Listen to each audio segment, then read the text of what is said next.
Bisa. Oke, Assalamualaikum warahmatullahi wabarakatuh. Sebelumnya, kami dari Teknik Informatika Universitas Lampung, kelas TIB Pemrograman Web, yang kebetulan pada kesempatan kali ini akan mencoba menjelaskan sedikit bagian dari PowerPoint yang telah diberikan pada pertemuan pertama perkuliahan kami. Nah, dari kelompok ini, kami sebelumnya dari kelompok 4, terdiri dari 5 orang, dan di kelompok kami itu ada Tania Argadini, Presilia BR Sianturi, Nilam Cahya, saya sendiri Ilham Fadilah, dan M. Setiawan. Baik, mungkin langsung saja ke presentasinya yang akan dijelaskan oleh Nilam Cahya. Waktu dan tempat dipersilahkan. Yang pertama yaitu terdapat metode head, di mana metode head ini berfungsi untuk mengambil sebuah informasi dari URL itu sendiri. Untuk penggunaannya yaitu yang pertama menggunakan telnet, di mana telnet ini merupakan telecommunication network, yaitu sebuah protokol jaringan yang digunakan pada internet atau local area network untuk menyediakan fasilitas komunikasi berbasis teks. Untuk fungsi utama dari telnet ini adalah mengakses komputer atau host atau server dari jarak jauh, yaitu remote login. Nah, di sini kita akan mengakses untuk localhost dari defaultnya itu 80. Untuk hasilnya itu ada telnet open localhost, dan dia akan mencoba mengkoneksi kepada IP-nya, dan selanjutnya ada head HTTP enter host localhost. Mungkin selanjutnya next. Untuk hasil yang didapat yaitu untuk telnetnya, hasil dari telnetnya yaitu kita masuk kepada Anthony at localhost, di mana dengan telnet open localhost-nya itu IP-nya 192.168.1.2.80, dan itu terkoneksi. Kemudian untuk head-nya sendiri itu berfungsi pada bagian bawahnya, yaitu ada http://1.1.200 OK, di mana kita mendapatkan informasi berupa tanggal, yaitu server, terus range step-nya, sama panjang kontennya, dan juga connection-nya yaitu close, dan dengan konten type-nya yaitu tag atau HTML. Untuk connection close-nya itu by foreign host. Mungkin selanjutnya akan dijelaskan oleh teman saya. Selanjutnya di sini adalah metode yang dapat digunakan, itu ada dua, yaitu get dan post. Sementara get ini perbedaannya itu ditampilkan pada URL-nya. Di sini contohnya kita membuat filenya di kobaget.php. Itu baris pertama ada HTML, kedua head title, lalu masukkan metodenya, lalu slash HTML, lalu ada body, lalu memasukkan percobaan nilai NIM adalah sama dengan echo dan variabel NIM. Itu dollar NIM adalah maksudnya adalah variabel. Lalu percobaan nilai nama adalah echo dollar nama, itu sama saja. Echo di sini berfungsi untuk menampilkan nilainya. Lalu ada body. Lalu mengetikkan perintah berikut, get kobaget.php NIM-nya berapa, namanya, lalu http:/1.1. Hostnya localhost, connection-nya close. Lalu di sini ada hasilnya, bagian yang atas, itu ada IP telnetnya, trying ke IP localhost-nya, connect, lalu ditampilkan yang telah perintah yang kita masukkan tadi, lalu bawahnya http:/1.1.200. Oke, di bawahnya itu merupakan informasinya dari tanggal, server, export by, panjang konten, connection, dan tipe konten. Lalu yang bawah adalah hasil dari kode yang kita masukkan tadi. Percobaan nilai NIM adalah 2202529, percobaan nilai namanya adalah Anton. Lalu connection closed by foreign host.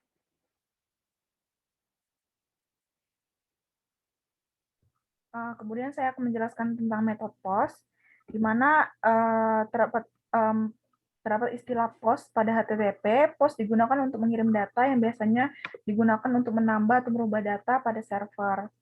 Nah, biasanya post ini tuh bersifat lebih aman karena tidak ada batasan panjang ring, dan dia tuh informasinya tidak ditampilkan pada URL.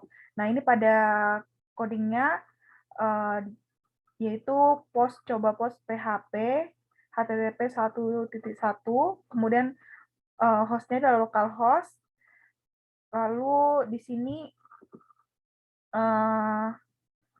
secara default cara pengiriman data pada post menggunakan application XWWW form URL encoder, kemudian panjang kontennya 16, kemudian ini yang dimasukkan yaitu NIM-nya seperti yang tertera. Slide selanjutnya. Nah, untuk hasil post sendiri sebenarnya hampir sama dengan GET. Hanya saja seperti yang saya jelaskan tadi, pada URL itu kayak informasi-informasi yang ada itu tidak ditampilkan. Ini seperti telnet-nya berada di dari Anthony localhost, kemudian ditampilkan juga IP address-nya. Kemudian yang di bawah ini ada menampilkan NIM yang telah diberikan tadi, yaitu 22002529, nama sama dengan Anton. Kemudian HTTP 1.1200 OK, ke bawahnya itu adalah informasi-informasi dari coding yang telah dimasukkan, seperti tanggal, terus connection-nya close, seperti itu. Dan HTML yang di bawah itu adalah seperti terlihat data yang dikirimkan gitu. Data yang dikirimkan yaitu percobaan nilai NIM adalah 22002529, percobaan nilai nama adalah Anton. Selanjutnya akan dijelaskan oleh Iwan. Di sini saya akan menjelaskan HTTP response code yang terdiri dari 5. Yang pertama, 1 XX informational request received processing.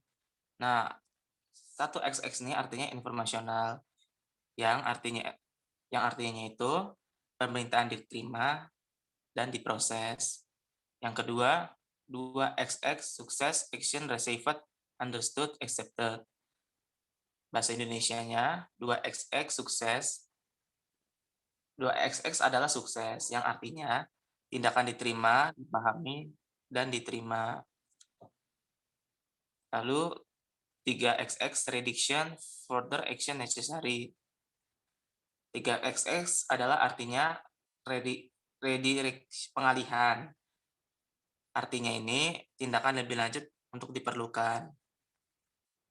Selanjutnya 4XX clean error, bad syntax or cannot be fulfilled, yang artinya 4XX adalah kesalahan klien, yang artinya sintaksis buruk atau tidak dapat dipenuhi.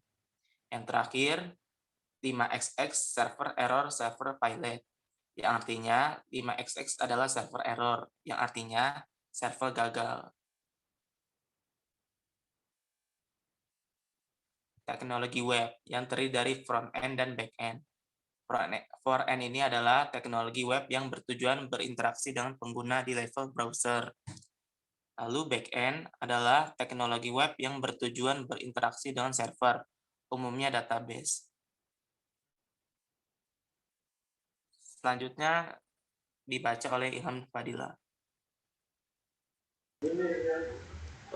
Oke, kita masuk ke layer front end ya. Jadi di layer front end ini itu terbagi menjadi umumnya ada HTML, CSS, dan JavaScript. Untuk HTML sendiri itu adalah Hypertext Markup Language. Itu bahasa markah yang digunakan untuk membuat halaman di sebuah web.